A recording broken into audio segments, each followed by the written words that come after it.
1,82,500. म्हणजे त्या बाईने किती रुपयाचं परफ्यूम वापरलं, किती रुपयाचं सुगंधी तेल होतं. आजच्या भाषेमध्ये जर हा प्रसंग घडला असता तर त्याची किंमत काय होती सांगा? 1,82,500 रुपयाचं सुगंधी तेल तिने त्या प्रभूसाठी वापरलं.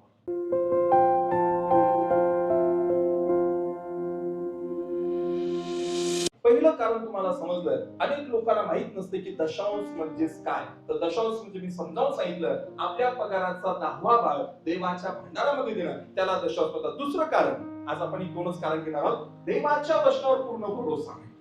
का बरं लोक दशांश देत नाहीये? तर त्याचं दुसरं महत्वपूर्ण कारण की देवाच्या वचनावरती त्यांचा पूर्ण भरोसा नाही. कधी कधी मग असे विचार येतात, जर मला 10,000 रुपये पगार आहे आणि त्यापैकी 1,000 रुपये मी देवासाठी दिले, 9,000च माझ्याकडे आहेत, जर मी दशांश दिला तर माझ्या गरजा पूर्ण होतील काय? माझ्या गरजांचं काय? माझ्या लेकरांचं शिक्षण आहे, आमचं घर भाडं आहे, आमचं किराणा आहे, आमचे कपडे लत्ते आहेत, हे ते सगळा सगळा खर्च तो कसा भागणार? बघा, म्हणजे याचा अर्थ असा होतो की देवाच्या वचनावरती पूर्ण विश्वासच नाही. जर देव इतकं काही सांगतो आणि मग इतकं सगळं त्या वचनामध्ये सांगतोय, तरी देखील आपल्या त्या गोष्टीकडे लक्ष नाही, फक्त मोजक्याच गोष्टीकडे जर आपलं लक्ष आहे, तर याचा अर्थ काहीतरी गोंधळ आहे. पहिली गोष्ट, आपल्याला दशांश म्हणजे काही समजलं नाही. आणि दुसरी गोष्ट, थोडंफार जरी समजलं असेल, तर दुसरी गोष्ट म्हणजे देवाच्या वचनावरती भरोसा नाही. कसा भरोसा नाही? बघा, पूर्ण भरोसा नाहीये. आणि मग असे विचार येतात, अरे जर मी दशांश दिला तर माझ्या गरजा पूर्ण होतील काय? देवाला दिल्यानंतर देखील माझ्या जीवनात प्रॉब्लेम्स येतील, माझ्या गरजा पूर्ण होतील काय? अशा शंका ज्यावेळेस उपस्थित होतात, तर याचा अर्थ असा आहे, माझा देवावरती असलेला विश्वास अजूनही पूर्ण नाहीये. मी देवावरती विश्वास ठेवतो पण थोडा थोडाच ठेवतो. कल्पना करा ना, की जर तुमची बायको तुम्हाला काहीतरी सांगत असेल, खास करून अॅनिव्हर्सरी असेल, तुमच्या लग्नाचा वाढदिवस असेल, आणि मग त्यावेळेस ती जर काही मागणी करत असेल की इतके वर्ष झाले आपल्या लग्नाला, 10 वर्ष झाले, 15 वर्ष झाले, तुम्ही अजून माझ्यासाठी काहीच केलं नाही, आता आपले पैसे देखील थोडे साठवलेले आहेत, मला असं करा, एक चेन द्या, सोन्याची चेन द्या किंवा एक अंगठी द्या.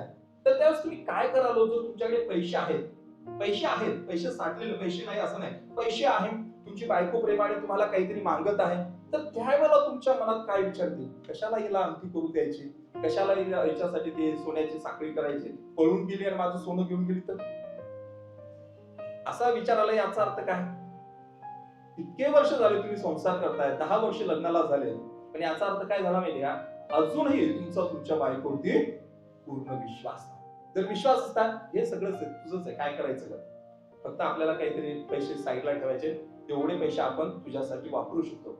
याचा अर्थ काय होतो माहितीये? याचा अर्थ तुमचा तुमच्या बायकोवरती विश्वास आहे. पण विश्वास जर नसेल, तर मग लोक ते मोबाईलचा पासवर्ड पण बायकोला देत नाही.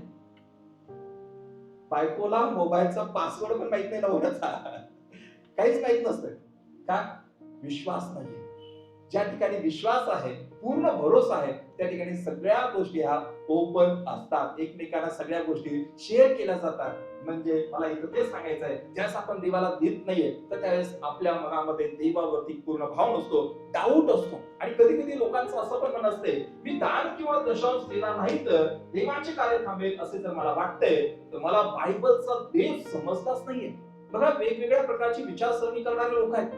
एका बाजूला असे लोक आहेत, मी दान देतो, दशांश देतो, मी मोठा आहे, मंडळीत माझा भाग मोठा आहे, बाळासाहेबांनी माझ्यासाठी नेहमी टाळ्या वाजवल्या पाहिजेत, कार्यक्रमासाठी मला पुढे बोलवलं पाहिजे, माझ्या हस्ते प्रमुख पाहुण्यांचं स्वागत केलं पाहिजे. का? मी जास्त दान आणि दशांश देतो आणि माझ्या दान आणि दशांशमुळे मंडळीचा.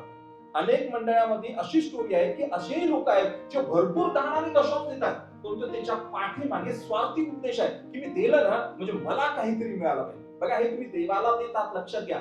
ही कन्सेप्ट किंवा ही संकल्पना समजून घेणं गरजेचं आहे. ज्यावेळेस आपण दान दशांश देतो, ते एका व्यक्तीला देत नाहीये, ते कोण्या व्यक्तीबरोबर आपण ट्रान्झॅक्शन करत नाही, व्यवहार करत नाही, तर आपण देवाला देतो. त्यामुळे तुम्ही देवाला देता, देव तुम्हाला देणार. त्याच्यामध्ये कोणत्याही व्यक्तीचा संबंध येत नाहीये. आणि मग कधी कधी काय लोक वाटते, माझ्यामुळे हे चर्च चालत आहे, मी आहे म्हणून ही मंडळी आहे. अनेक लोक मला बोलून दाखवतात म्हणजे वेगवेगळ्या मंडळामध्ये, आणि मला माहितीये की डायलॉग आहेत लोकांचे, माझ्यामुळे मंडळी चालते, मी दान देतो, दशांश देतो, हे सगळे गिफ्ट मी दिलेले आहे. म्हणजे जो व्यक्ती असं म्हणतो ना, त्याला बायबलचा देव समजला नाही. आमचा देव कसा आहे? किती भाकरी घेतो, किती भाकरी घेतो आणि किती मासे घेतो, आहे लक्षात? 5 भाकरी आणि किती मासे आणि किती जणांना भरवतो? आमचा देव. त्यामुळे तुम्ही दान दिला काय, दशांश दिला नाही काय, तुम्ही चर्चला आला नाही काय, असं वाटते चर्च बंद पडेल? चर्च बंद पडेल तुम्हाला असं वाटते का? एखादा व्यक्ती चर्चला आला नाही म्हणजे ते चर्च बंद पडेल असं वाटते का? कधीच नाही. आपल्याला असं वाटते का की बाबा मी 1 रुपया 2 रुपये नाही टाकला म्हणजे हे चर्च सगळं कोलॅप्स होऊन जाईल? नाहीये. हा देव वेगळा आहे, लक्षात घ्या. पवित्र शास्त्राचा देव हा काहीच नसतं आणि अस्तित्वात आणणार आहे. हा देव असा देव आहे की एलियाला कावळं पाठवून त्याची जी गरज आहे ती भागवलेली आहे. त्यामुळे ही विचारसरणी अनेक लोकांमध्ये असते, आम्ही काहीतरी करतो म्हणून आम्ही श्रेष्ठ. नाहीये. तुम्ही कोणालाही ते देत नाहीये, तुम्ही डायरेक्टली ते देवाला देतात, देवाच्या राज्यामध्ये पेरणी करता आणि कापणी देखील तुम्ही देवाकडूनच करणार. Praise the Lord, praise the Lord. त्यास आपण माणसाला देतो तर तो भाग वेगळा असतो की कापणी होईल की नाही, पण इथं माणसाला दिलं जात नाही, इथं प्रत्यक्ष देवाला दिलं जात आहे. आणि म्हणून मी तुम्हाला सांगितलं हा मुद्दा की काय आहे, देवाच्या वचनावरती पूर्ण भरोसा नाही म्हणून लोकांना दशांश देणं हे अडचणीचं जातं. काय देवाची वचन? चला इथं आपण वाचूया, मला वाटतं सगळे मिळून वाचूया. स्तोत्रसंहिता 24 आणि 1. नाही पण मला डाऊट आहे, मी देवाला देत नाही, मला हे वचन आवडत नाही, हे वचन मला नको आहे. बघा काही वचन मला हवी आहेत. अगेच्या पुस्तकामध्ये ती वचन लोकांना इतकं आवडतं. आजच्या दिवसापासून मी तुला आशीर्वादित करेन. कॅलेंडरवरती असते, कुठे फ्रेमवरती असतं, तुम्ही फ्रेम घ्यायला जा आणि त्या ठिकाणी तुम्ही अशीच फ्रेम निवडणार. कोणती फ्रेम निवडणार? पश्चाताप कर नाही तर नरकात असेल अशी फ्रेम निवडणार का? आणि ते फ्रेम काढणार अशी फ्रेम काढतच नाही, त्यांना माहिती ही फ्रेम विकली जाणार नाही. आजपासून मी तुला आशीर्वादित करेल, तुझी संतती आशीर्वादित होईल, आजपासून तुला बरकत मिळेल. म्हणजे फ्रेम काढणारे पण आशीर्वादाच्या, बरकतीचे, समृद्धीचे शब्द असलेले फ्रेम काढतात आणि त्याच फ्रेम बाजारात विकल्या जातात.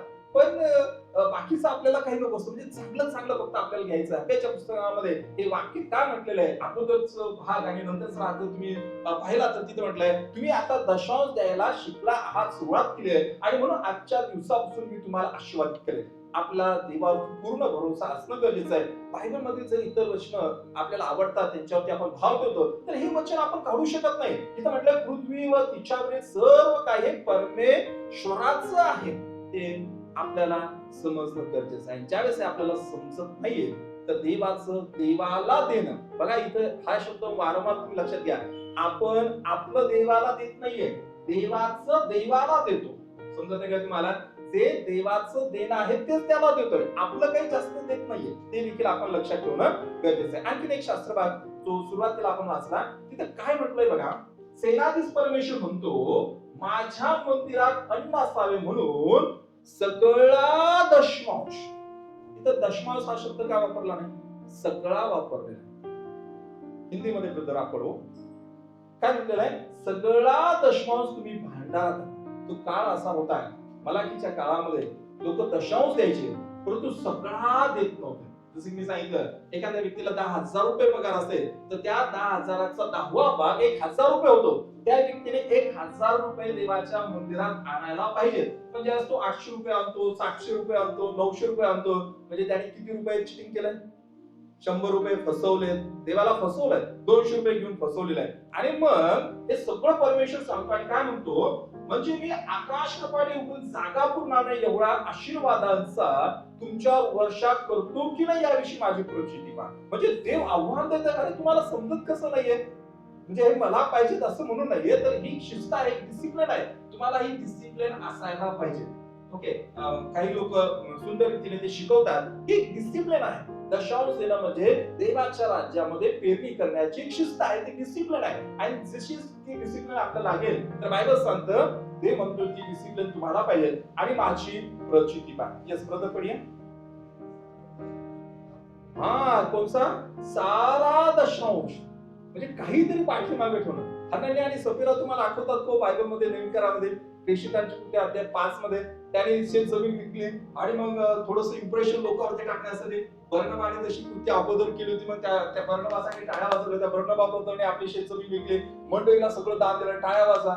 आणि मग हनन्या आणि सफीरा यांनी ते पाहिलं, अरे वा, दान दशांश दिला आणि त्या टाळ्या वाजवतात. हे ऍक्टिंग करायला गेले तसे आणि फसले.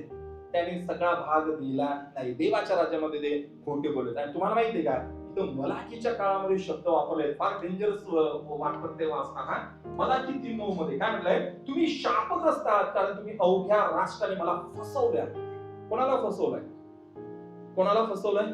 ऐऱ्या गैऱ्या माणसाला, शेजाऱ्याला, भावाला, बहिणीला, दिराला, बहिणीला, चुलत्याला, आजोबांना, सासऱ्यांना नाहीये, देवाला फसवलंय. आणि मग देव त्या काळामध्ये म्हटला, तुम्ही शापग्रस्त आहात. का? कारण तुम्ही मला फसवलेला आहे. इथं चांगला प्रश्न मनामध्ये येऊ शकतो, हे जरा जास्तच होत नाही का? आम्ही सकाळी उठायचं 5 वाजता, आम्ही कामासाठी तयार व्हायचं, काबाड कष्ट करायचं, सकाळी कामाला जायचं, रात्री उशिरा यायचं, आम्ही काबाड कष्ट करायचं, काम करायचं, रात्रीचा दिवस करायचा, आमचे पाठ असेल, पाय असेल, हात असेल, डोळे असेल, ते दुखतात. किती काबाड कष्ट आम्ही करतो. फुकट नाही आम्हाला पैसा मिळेल. आम्ही इतकं कष्ट करून पैसा मिळवतो आणि आयता पैसा देवाला द्यायचा. हे जरा बरोबर वाटते का मी काय बोलतो? आम्ही काम करायचं आणि आम्ही काम करून त्याच्यातला 10,000 रुपये आम्ही कमवायचे आणि 1,000 रुपये मंडळीला फुकट द्यायचं, असे प्रश्न येऊ शकतात. पण तुम्हाला माहित आहे का, हे सगळं काम करण्यासाठी लागणारी ताकद आणि शक्ती देवच देतो. लाईट बिल असेल, कॅमेरा असेल, याचं बिल पे करावं लागतं. किती जणांनी मागच्या महिन्यात, जानेवारी महिन्याचं आपलं श्वासाचं बिल पे करा, हातवरती करा. किती बिल आलं? श्वास घेतला तुम्ही जानेवारी महिन्यामध्ये? कमी जास्त घेतला असेल, मी काहीतरी कमी घेतला, तुम्ही जास्त घेतला असेल. किती जणांनी बिल पे केलं? कुठे केलं मला माहित नाही. केलंय का? नाही. तर हा श्वास परमेश्वर देतो. तो त्याचं बिल घेतोय का? नाही घेत आहे. हे जीवनच त्याचं आहे. आणि म्हणून हे सगळे प्रश्नाची उत्तर बायबलमध्ये फार सोपी करून दिलेले आहे. अनुवाद आणि 8 आणि 18 मध्ये, पण तू आपला देव परमेश्वर याचे स्मरण ठेव, देवाला विसरू नकोस, कारण त्याने तुझ्या पूर्वजांशी शपथपूर्वक केलेला करार कायम राखण्यासाठी तोच तुला आजच्या प्रमाणे धनप्राप्ती करून घेण्याचे सामर्थ्य देत आहे. कोण देते तुम्हाला सामर्थ्य? परमेश्वरच देत आहे. मी कामाला जात आहेत, माझे पाय चालत आहेत, हातपाय हलत आहेत, मी काम करत आहे आणि म्हणून मला पैसे येते. माझे हातपाय चालत नसेल, मला जर मी पक्षघाती जर व्यक्ती असेल, कोणता व्यक्ती मला कामावरती ठेवणार हो? मला पैसे कसे मिळणार? माझे हातपाय चालत आहे, परमेश्वर माझ्या परिवाराचं रक्षण करत आहे, हे देवाची कृपाच आहे. आणि देव सांगतो की तोच आपल्याला सामर्थ्य देतोय. आणि मग असं समजू नका की आम्ही काम करायचं आणि देवाला का द्यायचं. नाहीये, देवानेच आपल्याला संपूर्ण जीवन दिलेलं आहे. त्याच्या वचनावरती आपला पूर्ण भरोसा नसल्यामुळे ह्या गोष्टी होतात. आणि पुढे असं सांगितलेलं आहे हगरी 2:8 मध्ये, रूपे माझे आहे, सोने माझे आहे, असे सेनाधीश परमेश्वर. समजून घ्या, सगळं काही परमेश्वराचं आहे. तुम्ही आणि मी फक्त कारभारी आहोत. स्टुअर्डशिप असं त्याला इंग्लिश मध्ये म्हणतात. स्टुअर्ड्स आहोत, कारभारी आहोत. बऱ्याच वेळेला असं चित्र होते अनेक मंडळांमध्ये की पाळकच देव बनतो. पण पाळक हा देव नव्हे. पाळक हा फक्त परमेश्वर आणि मंडळी यांच्या मधला कारभारी. सगळ्यात जास्त न्याय कोणाचा होणार आहे किंवा सगळ्यात जास्त प्रश्न कोणाला विचारले जाणार माहिती का? जे स्टेजवरती असतात त्यांना विचारले जातात. जे आराधना करतात त्या लोकांना आहे का, सगळ्यात जास्त प्रश्न तुम्हाला विचारले जाणार आहे. जे सर्वसामान्य लोक तिथे बसून टाळ्या वाजवतात ना, त्यांना कमी प्रश्न, परंतु जे इथं आराधना करतात त्यांना जास्त प्रश्न, जे इथं संदेश देतात त्यांना तर जास्तच प्रश्न, त्यांची जास्तच चौकशी होणार आहे. म्हणजे पुढे राहणं हे सोपं नाहीये. हे सगळं काही परमेश्वराचं आहे. आपण फक्त कारभारी आहोत, आपण फक्त मध्यस्थ आहोत. आणि हेच परमेश्वर या वचनामधून सांगत आहे. इथं बायबल काय सांगतं? तू आपल्या द्रव्याने व आपल्या सर्व उत्पन्नाच्या प्रथम फळाने परमेश्वराचा सन्मान कर. पहिलं फ्रेश ते देवाला दिलं पाहिजे. आता लोकांना देता येत का नाही? आर्थिक नियोजनाचा देखील प्रॉब्लेम तिने स्पष्ट करणार आहे. आमच्या गरजा भागत नाही पाळसाहेब, आणि त्या मंडळीला कुठं द्यायचं, देवाला कुठं द्यायचं? देवानेच तुम्हाला काम दिलंय, देवानेच बायको दिलेली आहे. बायबलमध्ये म्हटलं ना, बायको कोणी दिली? लेकरं कोणी दिले? नवरा कोणी दिला? हे सगळं बायबलमध्ये लिहिलंय. हे सगळं देवानेच तुम्हाला दिलेलं आहे. आणि मग आपण म्हणतो देवा पण तू नकोस, आम्हाला फक्त हे एवढं दे. आणि आणखी दुसरं उदाहरण, हा व्यक्ती आठवतो का तुम्हाला? आपला विषय देवाच्या घरामध्ये टाकणं, देवाची लूट करणं, देवाला लुबाडणं. चोरी करू नका. देवाच्या दशांशी चोरी का केली जाते? पहिली गोष्ट, दशांश म्हणजे काय ते माहित नाही. आणि दुसरी गोष्ट मी तुम्हाला सांगितलं, देवावरती पूर्ण भरोसा नाहीये. याने काय केलं? यहुदा इस्करियोतने काय केलं? एक प्रसंग तुम्हाला आठवतो का? हा प्रसंग कुठला? कोण सांगेल मला? मरिया नावाची एक स्त्री होती, बरोबर आहे? मरिया नावाची एक स्त्री होती. एकदा येशू लाजला, मरणातून उठल्याच्या नंतर पार्टी होती. पार्टी म्हणजे पार्टी हा शब्द म्हणजे आत्ताच्या पार्टी सारखा नव्हे, तिथं मेजवानी होती. ओके, मेजवानी होती. प्रभू येशू त्यांच्या घरी गेला. मरिया नावाची एक स्त्री आली. आणि जर तुम्ही योहान सुसमाचाराचा 12वा अध्याय तिथं पाहिलं तर वचन 3 मध्ये काय सांगितलं मी तुम्हाला दाखवतो. इथं तिथं मरिया नावाची एक स्त्री आली. बघा, प्रसंग हा तुम्ही लक्षात घ्या. त्या चित्राकडे पहा. मेजवानी आहे, प्रभू येशू आहे, बाकीचे शिष्य आहेत. एक बाई अचानक तिथे येते. त्या बाईचं नाव मरिया आहे. आणि ती येते आणि आल्यानंतर काय करते या चित्राकडे तुम्ही लक्ष द्या आणि हे आपण वाचूया. तेव्हा मरियेने अर्धा शेर शुद्ध जटामाशीचे मौल्यवान सुगंधी तेल घेऊन येशूच्या चरणाला लावले आणि आपल्या केसाने त्याचे चरण पुसले. तेव्हा त्या सुगंधी तेलाच्या वासाने घर भरून गेले. इथे येशूचे शिष्य आहेत, यामध्ये यहुदा इस्करियोत देखील आहे. पण इथे ही सगळी स्टोरी पूर्ण करण्याच्या अगोदर एका शब्दाकडे मला तुमचं लक्ष केंद्रित करायचं आहे. किती तेल वापरलं त्याने वाचावं ते अर्धा शेर. आता हे अर्धा शेर म्हणजे काय, तर आजच्या भाषेमध्ये सांगायचं झालं तर अर्धा शेर म्हणजे 450 ते 500 ग्रॅम. किती असणार आहे? 450 ते 500 ग्रॅम तेल म्हणजे परफ्यूम. ती बाई येते, प्रभू येशूला परफ्यूम लावल्यासारखं म्हणजे ते तेल लावते, आपल्या केसाने प्रभूचे चरण पुसते. तर हे एवढं तेल तिने तिथे वापरलंय. आणि मग ती कोणतं होतं? जटामाशीचे मौल्यवान सुगंधी तेल होते. पण हे सगळं सीन तिथे तयार होत असताना काय झालं माहितीये का? सगळे जण पाहत आहे आणि त्यामध्ये यहुदा इस्करियोत जो आहे या सगळ्याकडे पाहतो आणि तो काय म्हणतो माहितीये का? काय म्हणत आहे तो? किती महान विचार, म्हणजे महान विचार वान आपण त्याला म्हणू शकतो. सीन तुम्ही लक्षात घ्या, असा सीन चालू आहे. ती बाई येते, तिचं नाव मरिया आहे. अर्धा शेर शुद्ध जटामासीची मौल्यवान सुगंधी ती घेते, येशूच्या चरणाला ती लावते आणि मग त्याचे पाय किंवा चरण केसाने ती पुसते. हा सगळा सीन चालू आहे. यहुदा इस्करियोत जो येशूचा एक शिष्य आहे, त्याने नंतर त्याला धरून दिलं. तो म्हणतो, अरे हे काय चाललंय? बघा काय चाललंय, हे तेल वाया गेलं. किती रुपयाचं तेल आहे ते? 300 रुपये. आता आपल्या मराठी भाषांतरामध्ये रुपये आहे. ओरिजिनल जर भाषांतरात वाचलं तिथे दिनार आहे, म्हणजे त्या काळचे. जसं की आपण पाहतो ना, पूर्वी पैसा असायचा, एक नया पैसा देणार नाही तुला, पैसा असायचा. आता पैसे काय राहिले नाहीत, आता रुपये आहेत.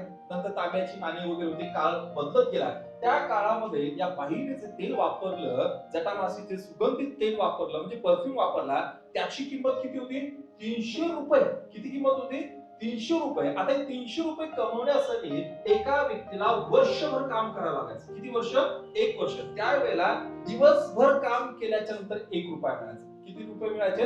1. म्हणजे वर्षभर काम केलं, सगळा पैसा साठवला आणि त्या पैशापासून हे जटामासीचे मौल्यवान सुगंधी तेल त्या बाईने घेतलं आणि ते तेल येशूच्या चरणाला लावलं. आणि मग यहुदा इस्करियोत पाहतो, अरे हे काय वाया गेलं ना इतके सगळे पैसे. हे कुठं वापरले असते आपण? कुठे वापरले असते? गरिबांसाठी. काय विचार करतो, काय चांगले करतो विचार, गरिबांसाठी वापरतो. पण त्या विचाराच्या पाठीमागे काय होतं माहिती का? इंग्लिश मध्ये एक वाक्य आहे, bad intention behind good ideas. Idea, वाह क्या आयडिया, क्या आयडिया. इंटेन्शन क्या आहे?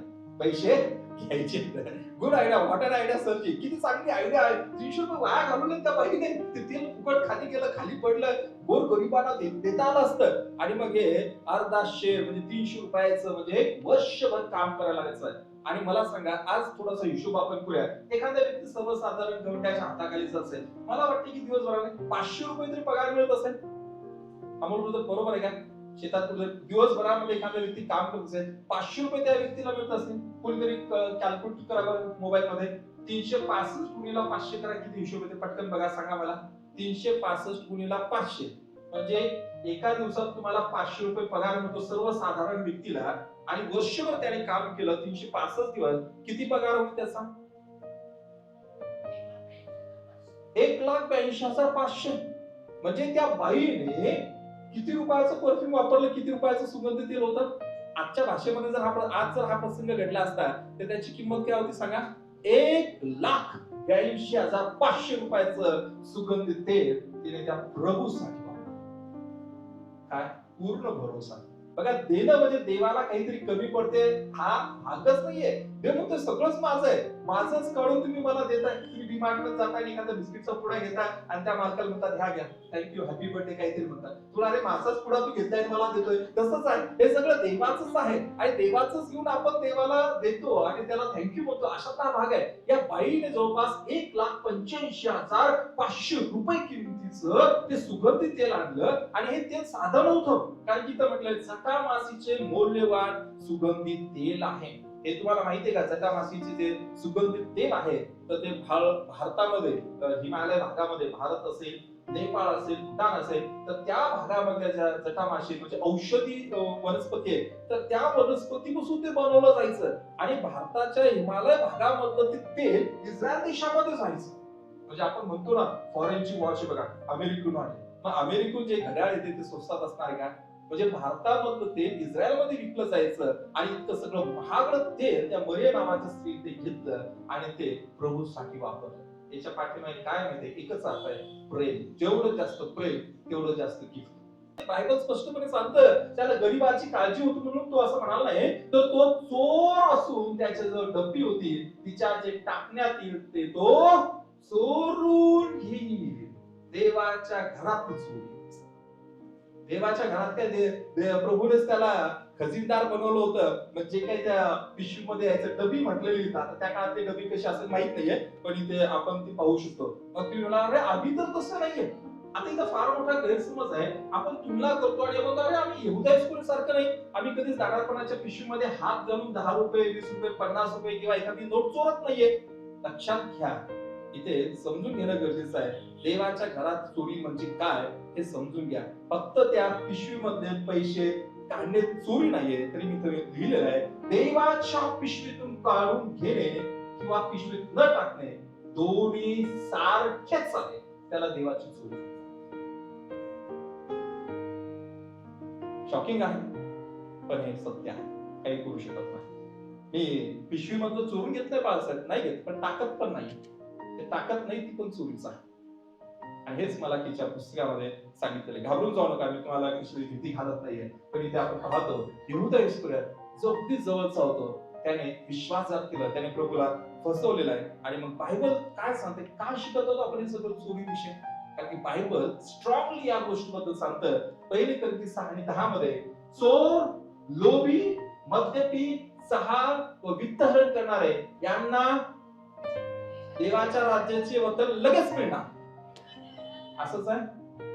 तुमच्या भाषांतरात काय तीच आहे. कोणाला मिळणार नाही देवाच्या राज्यात? चोर, लोभी, मद्यपी, चहार, वित्तहरण करणारे यांना देवाच्या राज्याचे वचन मिळणार नाही. एखादा बिलीवर, सो कॉल्ड बिलीवर, एखादा विश्वासणारा ज्यावेळेस मरण पावतो, त्याच्या घरामध्ये त्याचा फोटो असतो आणि मग त्याचं नाव लिहिलं असतं. स्वर्गवासी ते नाव टाकत नाहीत आपल्याकडे, ख्रिस्तवासी असं टाकतात. ख्रिस्तवासी जॉन फर्नांडिस काहीतरी असं. दारू प्यायचा दररोज, गटारमध्ये दारू पिऊन इकडे तिकडे मेला येतो, दारू पिऊनच मेला. पण दारू पिऊन मेल्याच्या नंतर पण घरच्या लोकांना मित्रांना एवढं खात्री आहे की तो ख्रिस्तवासी, ख्रिस्ताकडे गेलेला आहे. एवढी खात्री म्हणजे जसं काही वरून एखादा काही मेसेज आला, टेलिग्राममध्ये फोन आला, आम्ही सेफ पोहोचलो, तुमची पण वाट बघत आहे, तुम्ही पण घ्या. इथे बायबलच्या विरोधात ते वाक्य काय इथं म्हटलेलं आहे, चोर देवाच्या राज्याचं वचन मिळणार नाही चोराला. चहाडी पण तिथं म्हटलेलं आहे, चहाड लोकांना पण नाहीये. वित्तहरण करणारे, मद्यपी, लोभी या लोकांना देवाच्या राज्यामध्ये स्थान नाहीये. आणि म्हणून आपण यामध्ये थोडं गांभीर्य घेत आहे. काय मी देवाच्या भांडारात हात घालत आहे, मी देवाची चोरी करत आहे का? अनेक प्रश्न आहेत, घाबरू नका, सगळ्या प्रश्नांची मी उत्तर येणाऱ्या दिवसामध्ये देणार. प्रकटीकरणाच्या पुस्तकामध्ये हे देखील स्पष्ट सांगितलेलं आहे. आणि 9:20-21 मध्ये, आणि त्यांनी केलेल्या नरहत्या, चक्के, जारकर्म व चोऱ्या याबद्दल पश्चाताप केला. चोरी केली पण पश्चाताप नाही, दुरुस्ती नाहीच आहे. लुबाडलंय पण अजिबात वाईट वाटत नाही. आणि इथं तर देवाला लुबाडण्याचा प्रश्न हे वाचून मी थांबत आहे. पण जक्कईची गोष्ट आपल्याला आठवतच असेल. त्यास प्रभू येशू जक्कईच्या घरी आला. तो काय म्हणाला, जर मी कोणाकडून अन्यायाने घेतला असेल, किती पट परत करेल? किती पट परत करेल मी? 4 पट परत करेल. मी फसवलंय, मला कबूल आहे, मी ते देवाला जे फसवलं आहे तर ते मी परत देणार. हा संदेश फार मोठा आहे आणि आपण तो कंटिन्यू करणार आहे. परंतु आजच्या या भागामध्ये एवढंच आपण समजून घ्या, पवित्र शास्त्रामध्ये 10 मध्ये सांगितलंय चोरी करू नका. मागच्या वेळेला आपण पाहिलं, चोरी म्हणजे आपल्या एखाद्या शेजाऱ्याची, मित्राची वस्तू त्याला न सांगता किंवा त्याच्या अनुपस्थितीत घेणं, याला चोरी म्हणतात. दुसरं आपण शिकलो, मान सन्मानाची चोरी, ज्याला मान सन्मान द्यायला पाहिजे त्याला देत नाही म्हणजे ती चोरी आहे. आणि आज आपण तिसरं शिकलोय की देवाच्या घरातच चोरी करणं ती कशी काय, दान दशांश आपण ज्यावेळेस देत नाहीये, दशांश देत नाही, 10वा भाग आपल्या मिळकतीचा, बायबल सांगतं की ती देवाच्या मंदिरात केलेली चोरी आहे. आणि ज्यावेळेस आपण ती चोरी करतो तर आपण अपेक्षा बाळगू शकत नाही. या वाक्याकडे लक्ष द्या. चोरी करून देवाला म्हणू शकत नाही, देवा पण तुम्हाला दे. आलं का लक्षात? तुम्ही माझ्या घरातून चोरी करता आणि मग मला जर काही मागत असाल तर मी किती मोठ्या मनाने तुम्हाला देणार आहे. कल्पना करा, मी तुमच्या घरी जेवायला आलो आणि मग पालक साहेब जेवायला आले, मग आमचे भारीतले चमचे, काटे जे काय असतात किंवा जे सगळ्या प्लेट वगैरे असतात तुम्ही काढाल आणि त्यामध्ये एक चांदीचा चम्मच आहे, तुम्ही मला बिर्याणी खाण्यासाठी दिला. आणि मग जर मला वाटलं अरे बापरे चांदीचा चम्मच आहे, तुमचं लक्ष इकडे तिकडे असतं की हळूच मी खिशात घातला, मग तुमच्या घरामध्ये सीसीटीव्ही कॅमेरे किंवा तुमच्या लहान लेकरांनी ते पाहिलं तर तुम्ही मला परत बोलवाल का हो? नाही बाळासाहेब आम्ही घरी नाही आम्ही मीटिंगला चाललोय, आम्ही बिझी आहे, नाही आम्ही इकडे आहे तिकडे आहे. का बोलवणार मी मला सांगा तुम्ही? एक माझं ते कृत्य चोरीचं तुम्हाला खटकलेलं आहे आणि तुम्ही मला बोलवणार. मग ज्या देवाच्या घरात आपण चोरी करतो त्याच्याकडे देव आपण मला आशीर्वाद दे, हे अपेक्षा करणं जरा थोडंसं ऑड वाटते की नाही? येस ऑड वाटते. लोकांना ऐकायला आवडत नाही का ह्या गोष्टी व्यवस्थितरित्या स्पष्ट करून सांगितलं नाही, परंतु या मंडळीमध्ये सगळं स्पष्ट केलं जाणार. माझा विश्वास आहे की देव आपल्या वचनाद्वारे तुम्हाला बोलला असेल आणि जसं इथं म्हटलेलं आहे की लोकांनी चोऱ्या केल्या त्या असू द्या, पण त्याच्या पुढचं पाऊल पश्चाताप केला नाही. जर काही नाही केला आपण मला वाटतं तो करणं गरजेचं आहे. देव तुम्हाला हे सगळं समजण्यासाठी समज बुद्धी